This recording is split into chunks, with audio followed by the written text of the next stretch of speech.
You know what women do that men don't like? They don't like when we scream.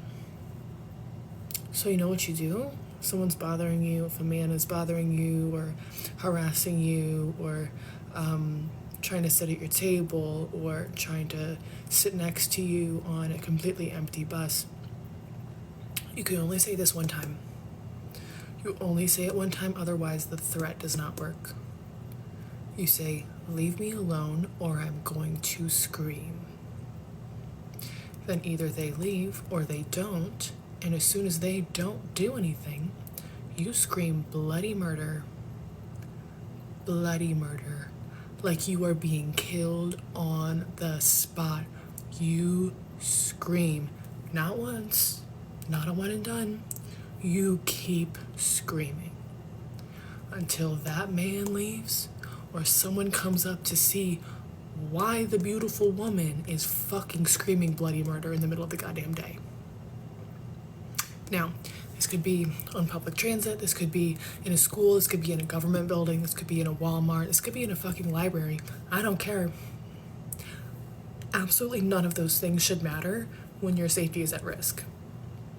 So you threaten once with screaming, and then you scream your goddamn lungs out. I don't know, men don't like that too much, so. I was just coming from outside to head to my apartment. Why this guy said, hold the door, hold the door. I closed that door so fast in his face. And I said, he's like, you're just not gonna hold the door? I left my keys upstairs. You can open the door with an app. I said, show me the app. Show me the app on your phone. He's like, what app? That's how I know you don't live here. Cause you can open the door with an app on your phone. He's like, you're really not gonna let me in? I said, no. I stood there for a good minute, looking him up and down. We just in a stalemate. He's like, never mind, I'm just joking. You just look so pretty. I just wanted to get your number and talk to you.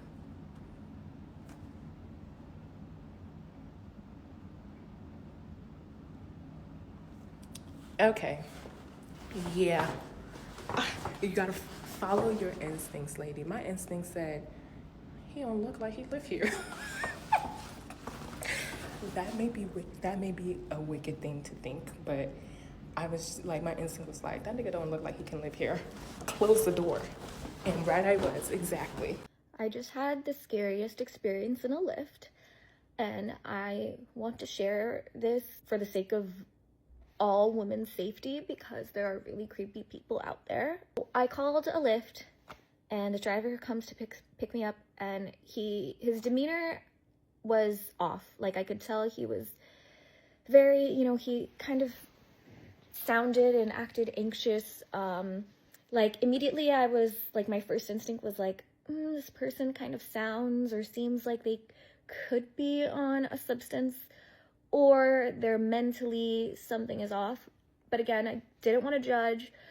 So, I carry on. He's asking me questions. He's kind of asking me about my night. I'm trying to keep it friendly. And he's kind of like mumbling to himself, he's kind of, I could tell he was weird. And he's like, oh, maybe I shouldn't ask you, but oh, maybe I guess I will. Like, oh, how old are you? Asking me questions like that. And I immediately, my nervous system was like, I don't feel safe in this car. I don't feel safe with this driver. So I text my boyfriend, who is currently out of town on a boys' trip, and he's at dinner. But I text him. I'm like, baby, I feel weird about this driver. He's acting weird. Can you please call me so I can pretend I'm coming home to you? And, he knows, like, I'm coming home to a man. So he calls, as my boyfriend is about to call me, this guy, he's still like, the driver, he's still kind of like mumbling, asking questions, like trying to talk to me. And he's like, what is this? Tell me what this is. And he tries to hand me something. Like, he literally like reaches his hand from the driver's seat to try and hand me something. And as like he did that, my boyfriend calls me. So I pick up, I'm like, oh, I need to take this call. And the second this driver could, like, he noticed, oh, like, baby, I'm coming home in like 10 minutes. I can't wait to see you. We'll watch we should watch the rest of this episode of this. His demeanor changes. He stops the car in the middle of the road and he goes, get out of my car.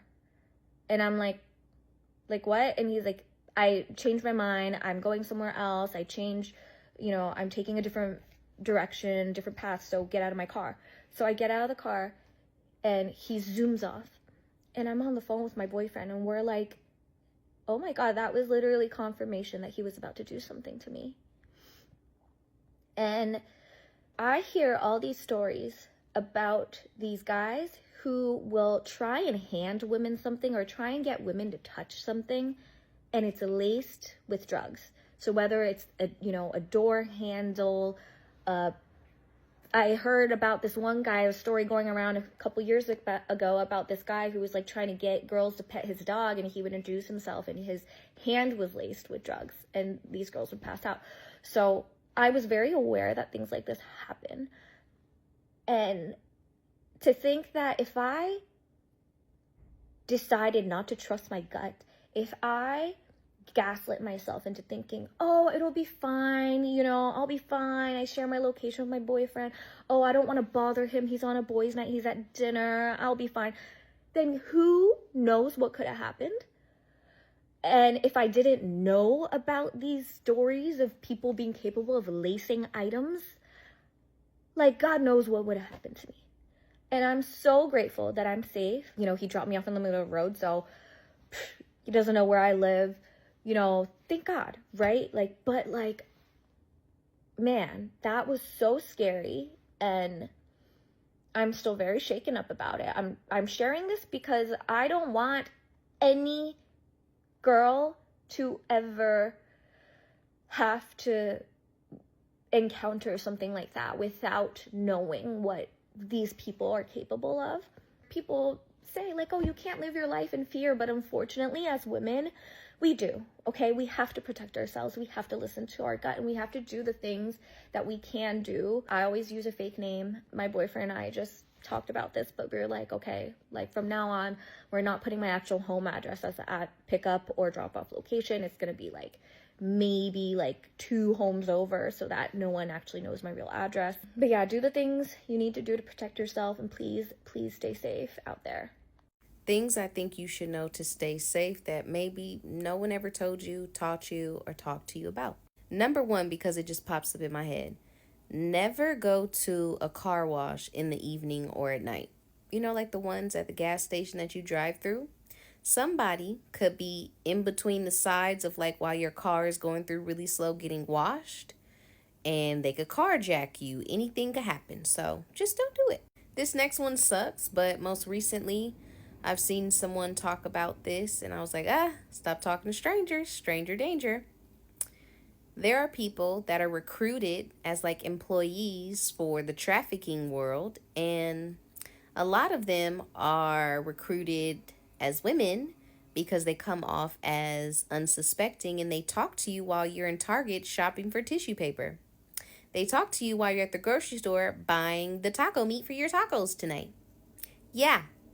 When you get approached by somebody in an instance where you didn't ask them to tell you, oh my God, your hair's so pretty, what do you put on it? Oh my gosh, what sweatshirt is that? Just be like, da-da-da, bye, and move away from the aisle. Go to a whole nother aisle. And okay, hey, maybe they weren't a weirdo. Maybe they aren't trafficking, but it's not worth you trying to figure that out. When you're doing valet, make sure that you're taking your car key off of the little ring that you have for all other keys. Do not underestimate.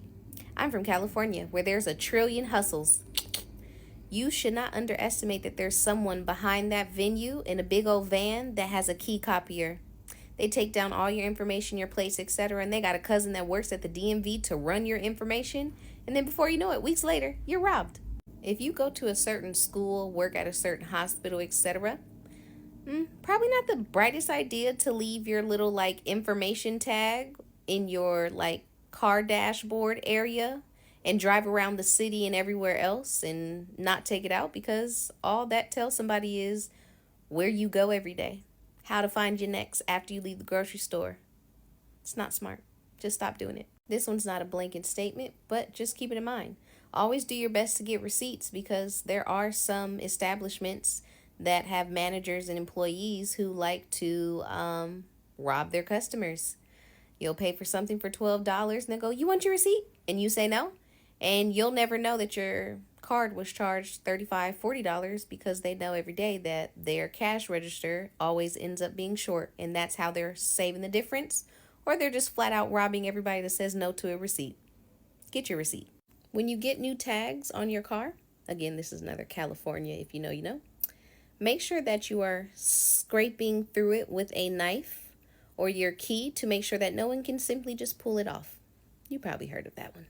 When living alone as a woman, probably not the best idea when you're in a large apartment complex or even a small one to put a doormat outside your door, anything that's cutesy and girly, even if it's neutral and not girly, because it allows people who are in the industry of kidnapping people and doing crimes to know there's a woman that lives there.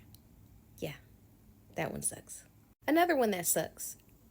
If you have a camera in your home, make sure to remember that while you're in your home, it's either turned off, facing the wall. There's no audio on it because there are such things as people that can hack into Wi-Fi's just for shits and giggles. And people do this like they go to school or watch cartoons. And they just watch and listen to people all the time through their cameras while you're at home. So keep that in mind.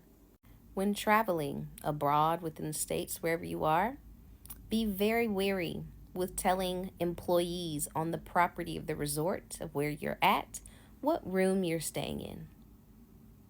There are employees that work for crime organizations to, again, traffic, kidnap. Don't do it. Another one with traveling. When you travel, especially as a woman, you need to book and state that there's a man's name on the reservation. And when you get into that room, you need to make sure that you check everything. Make sure nobody's hiding in cubbies and closets. And always bring a door stopper that has an alarm on it. So if someone does break in, as soon as they open that door, an alarm that is going to wake up the entire globe is going to be set off. Always make sure that you have enough gas in your tank for your car. At night specifically. You never know what could happen. You could be driving home from your parents' house and you notice you've got a quarter of a tank. You're like, oh, I'll make it. It's only 30 minutes. I know my car. It's not about not knowing your car. It's about now you're paying attention to someone's telling you. Every move you make, they make. What happens when you realize your car's going to run out of gas? If they're continuously following you and they're making every move and they're letting you know, yes, we're following you, what are you going to do? What are you going to do? Because when you stop, what happens? Always make sure you have gas in your car, okay? Always. I'm trying to think. There are other ones that come up. I don't know right now, but maybe I'll do a part 2.